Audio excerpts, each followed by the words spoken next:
Now I invite Sister Arunima Sinha. Arunima Sinha, well known as world's first female amputee, climbed to Mount Everest. She is from Lucknow and she has received doctorate degree from University of Strathclyde, Glasgow, United Kingdom. We welcome you, sister. She has climbed Mount Everest, Mount Kilimanjaro, Mount Elbrus, and many other mounts. And she has received awards like Padma Shri Award by President, Tenzing Norgay Awards, Yash Bharati Award, Salam India Award. List is very big, so I just conclude. She's a motivational speaker, and she is presently brand ambassador for Karnataka Government Sports and Adventurous Department, Swachh Bharat Abhiyan Ambassador, UP Election Commission Brand Ambassador, NDMC Brand Ambassador Delhi, and many other. So I request, sister, please share your experience and inspire our sisters today who has come all the way to listen to you. Thank you so much. Thank you. First of all, thank you so much.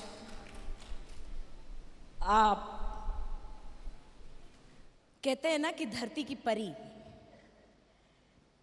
अगर वैसे तो मैंने परियों को सिर्फ किताबों में पढ़ा, स्टोरीज में पढ़ा है, दादी नानी सब सुनाते थे, लेकिन लिटरली अगर बात करें यहाँ की, तो हम देख रहे हैं अपनी परियों को कि आज जो यहाँ पे इतना बड़ा विंग बना रखा एक परियों का, शायद मेरा तो मैं बहुत ज़्यादा नहीं आ पाई हूँ, मेरा ये सौभाग्य है कि आज मैं आप सबके बीच में हूँ, इन परियों के बीच में हूँ। तहे दिल से मैं हमारे सामने जो हमारी कुलदीप दीदी, ज्योति भाई साहब और जितनी भी परियां यहाँ पे हैं, मैं आप सबको तहे दिल से प्रणाम करती हूँ कि आप सब ने मुझे यहाँ पर बुलाई, ये मेरा सौभाग्य है। कहाँ मिलता है लोगों को मौका। और दोस्तों, आप सबको बहुत अच्छा मौका मिला है यहाँ पर आने का। आज इस हॉल से सिर्फ एक दूसरे के सुनकर या फिर खाना पूर्ति करके मत जाइएगा, आज खुद से एक प्रॉमिस करके जाइए कि मुझे भी कुछ करना और बदलना है। सिर्फ इस हॉल से इतना प्रॉमिस करके जाइएगा, किसी और को दिखाने की ज़रूरत नहीं है, सिर्फ खुद को देखना है, खुद को करना है, अपने आप को बदलना है, अपने अंदर की चीज़ों को बदलना है।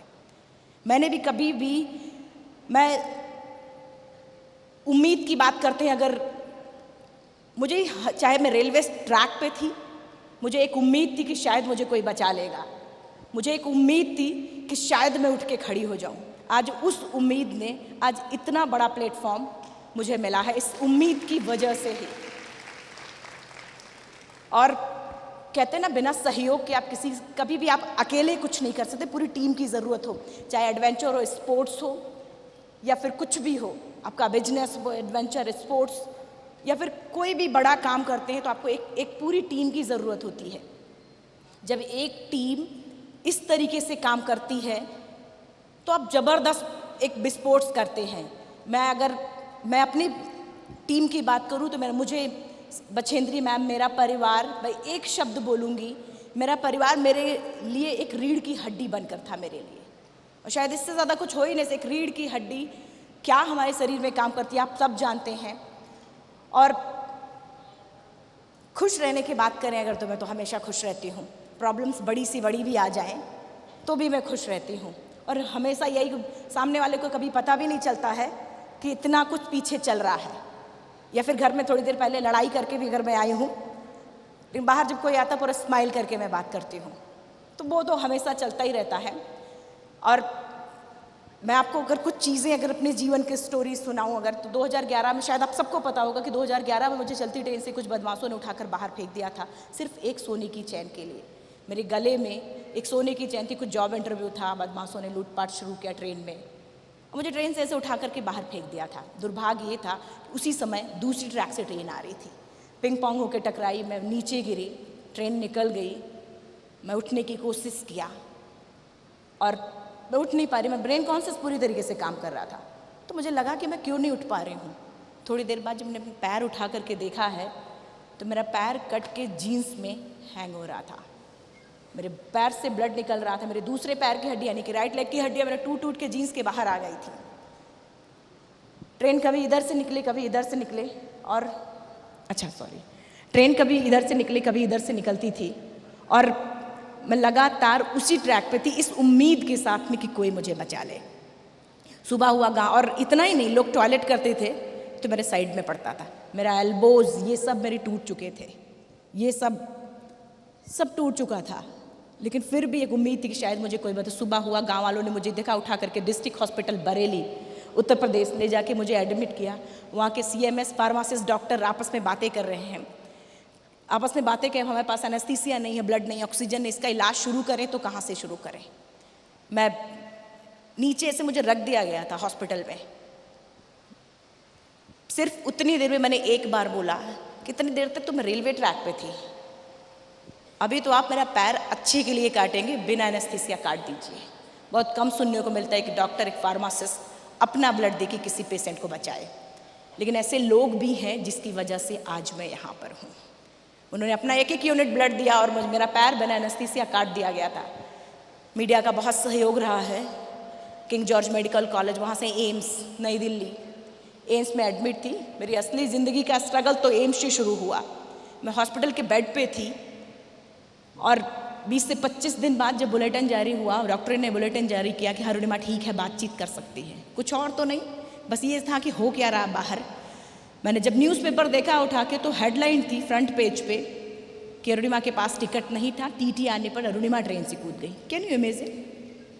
जस्ट नेक्स्ट डे जब मैंने पेपर देखा तो मोटे मोटे अक्षरों में हेडलाइन था कि अरुणिमा सुसाइड के लिए गई थी। Can you imagine? इंसान का शरीर का एक अंग कट चुका था, पूरी ज़िंदगी का पता नहीं कि व्हील चेयर, बैसाखी या बेड से उठ भी पाएगा कि नहीं। मैं बेड से उठ नहीं पा रही थी, मेरे स्पाइन में 3 फ्रैक्चर था, मोशन वगैरह सब कुछ स्पॉट पे। फ़र्क नहीं पड़ता कि वुमेन है मैन है, फ़र्क सिर्फ इतना पड़ता है कि एक इंसान है, उसके शरीर का एक अंग कट चुका है, पूरी ज़िंदगी का पता नहीं है कि व्हील चेयर है, बैसाखी। यकीन मानिए, हॉस्पिटल के बेड पे अगर आपको ये लग रहा होगा कि मैं टूटी नहीं, तो ऐसा कुछ भी नहीं, पूरी तरीके से मैं टूट चुकी थी। लेकिन स्टार्ट वहाँ से करना था। हॉस्पिटल के बेड से मैंने डिसाइड किया कि लाइफ का सबसे टफ गेम माउंटेनिंग। होता क्या है, जब लीक से हटकर आप कोई गोल, जैसे हमारी बहन अभी बता रही थी कि लीक से हटकर कोई गोल जब आप बनाते हैं तो आसपास के लोग सिर्फ 2 काम करते हैं, या तो आपको अपने बराबर खींच के लाके खड़ा करते हैं, या तो बोलते ये तो पागल हो चुकी है, मतलब कुछ अलग। जब भी कुछ आप अलग करने की कोशिश करेंगे तो आसपास के लोग ही, क्योंकि दूर का आदमी आपके साथ कभी बात ही नहीं, या फिर वो रिएक्ट नहीं कर सकता, आसपास के लोग रिएक्ट कर सकते हैं।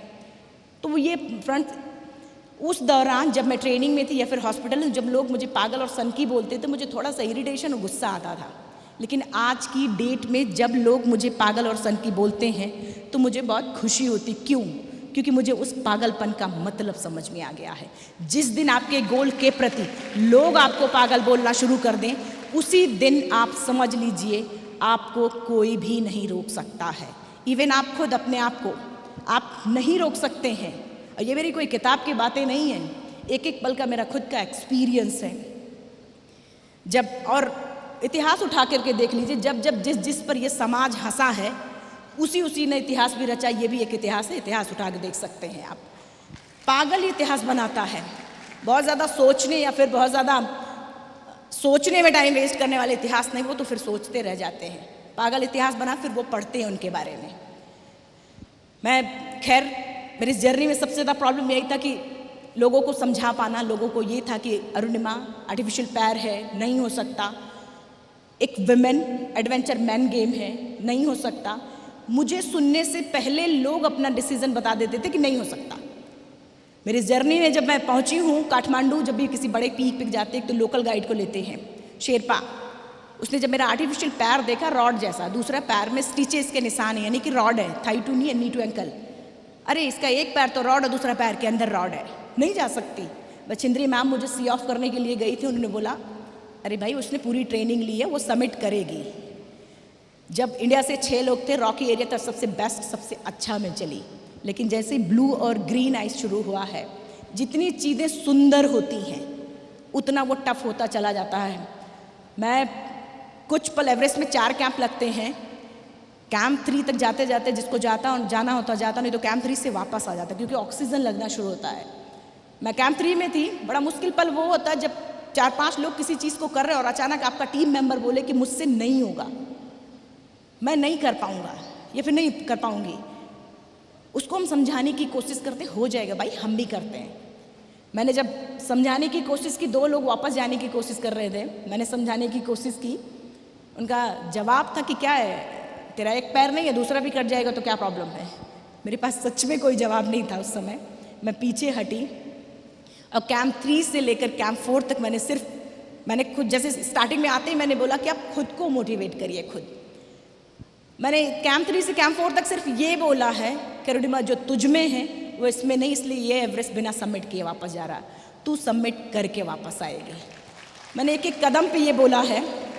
और खैर कैंप 4 में थी मैं, नेक्स्ट डे 1 बजे रात को मैंने शुरू किया था कैंप 3 से, नेक्स्ट डे दिन में कैंप 4 थी। कैंप 4 पहुंचना भी अपने आप में बहुत बड़ी बात होती है।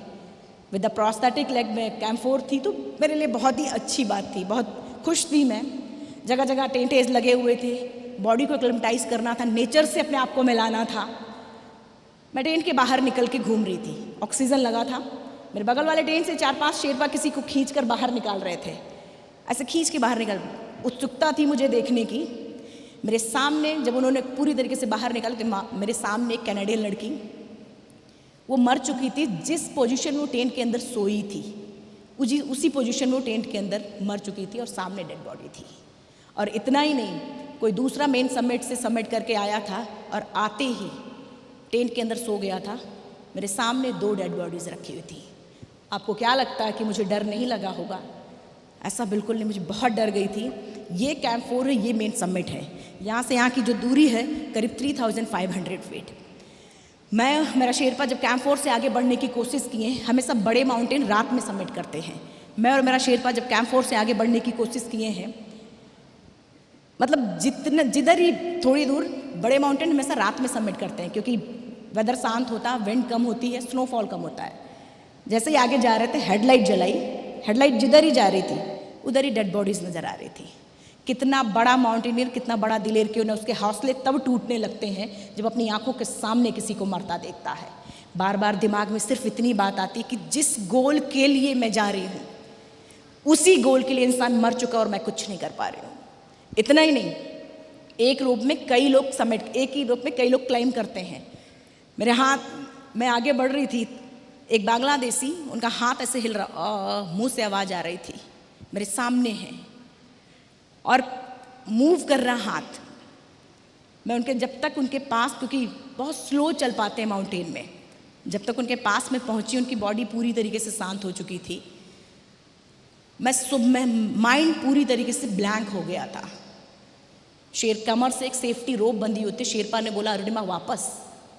कमर से सेफ्टी रोप को खोला मैंने, उस डेड बॉडी को आगे लगाया, डेड बॉडी के आगे अपना सेफ्टी रोप लगाया और लांघते हुए सिर्फ इतना बोला, इन सब में से यहाँ पर जितने लोग हैं, इन सब में से अगर सभी ने एवरेस्ट सबमिट कर लिया तब तो ठीक है, अगर नहीं सबमिट किया है, मैं सब के लिए एवरेस्ट सबमिट करूँगी और ज़िंदा वापस जाऊँगी।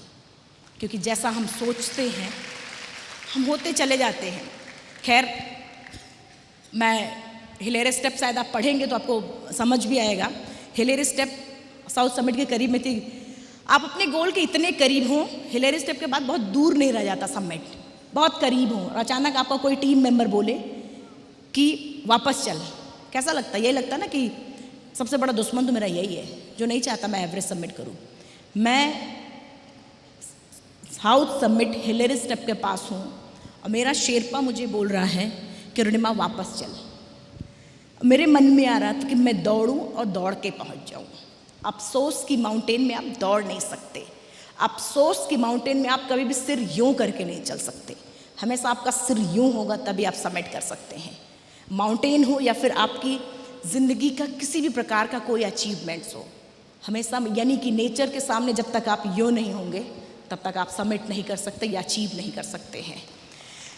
मैं जब शेरपा बार बार हाई एल्टीट्यूड पे प्रेशर, और शायद आपके साथ भी जब पढ़ाई का प्रेशर होता है या फिर जिम्मेदारियों का प्रेशर होता है या फैमिली का प्रेशर होता है, तो हम क्या करते हैं? चिल्लाते हैं और परेशान होते हैं, इरिटेट होते हैं, हर चीज़ में परेशान होते। सेम माउंटेन में मैं भी इरिटेट हो रही थी, परेशान। शेरपा मुझे बार बार बोल रहा है कि रुनिमा वापस चल, वापस चल।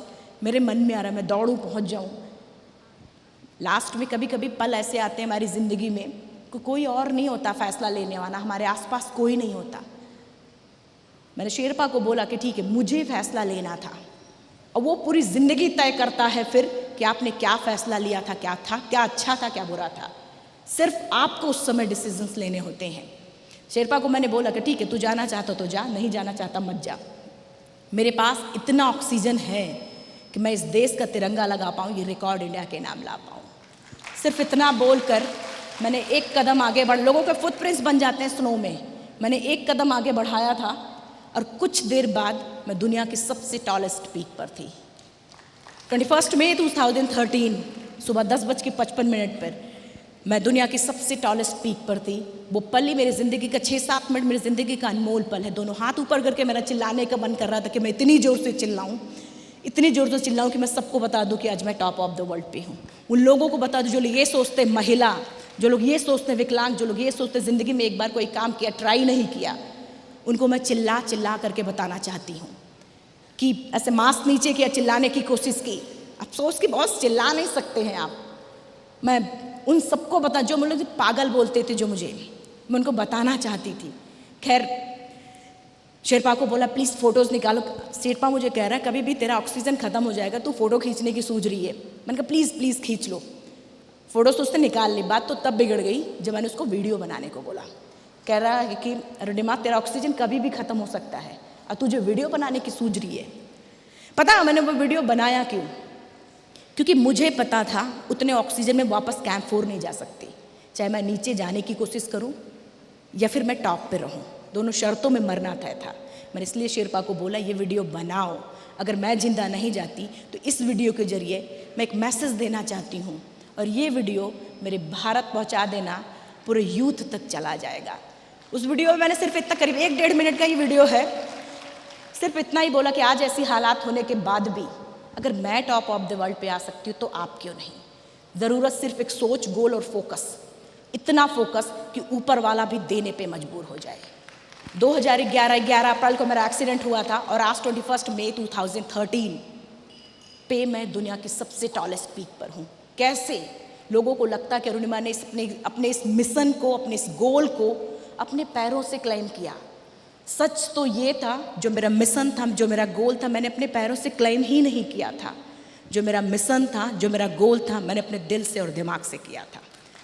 कोई भी गोल जब आप अपने दिल और दिमाग से करते हैं तो उसको कोई भी नहीं रोक सकता है। खैर देश वापस आई थी, यूथ बहुत तेज़ी से जुड़ रहा था। ईमानदारी से बताऊं तो एवरेस्ट मैंने सिर्फ अपने लिए किया था। मेरा कॉन्फिडेंस लेवल लूज हो चुका था तो मैंने एवरेस्ट सबमिट किया था। लेकिन जब देश आई तो लोग बहुत इंस्पायर हो रहे थे। तब तय किया वर्ल्ड के 7 कॉन्टिनेंट्स एक के बाद करना शुरू किया। फाइनली आज वर्ल्ड के 7 कॉन्टिनेंट्स मैं सबमिट कर चुकी हूँ और बस नेक्स्ट टारगेट के लिए अपने आप को तैयार कर रही हूँ कि मैं नेक्स्ट कुछ और लूँ। आज मैं एक लास्ट में आपको कह के जा रही हूँ, क्योंकि मुझे पता है टाइम बहुत कम है, कि देखिए कभी भी कोई भी किसी भी प्रकार का कोई भी हार, क्योंकि हारना जीतना ये उतार चढ़ाव ज़िंदगी में हमेशा आता है। किसी भी प्रकार का कोई भी हार हो तो उसको कभी दिल से मत लगाइए, क्योंकि कभी कभी बहुत अच्छा खिलाड़ी भी 0 पे आउट हो जाता है। तो इस बात को हमेशा ध्यान रखिए कि 0 पे आउट हो गए तो इसका ये मतलब नहीं है कि वो अच्छा खिलाड़ी नहीं है। नेक्स्ट वेट करिए, फिर से तैयार होइए और फिर आगे बढ़िए, उसी उम्मीद के साथ, उसी खुशी के साथ, उसी पूरी टीम के साथ।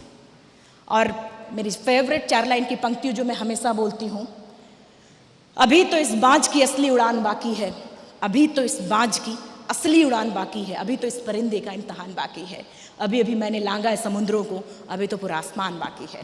Thank you so much. Thank you so much.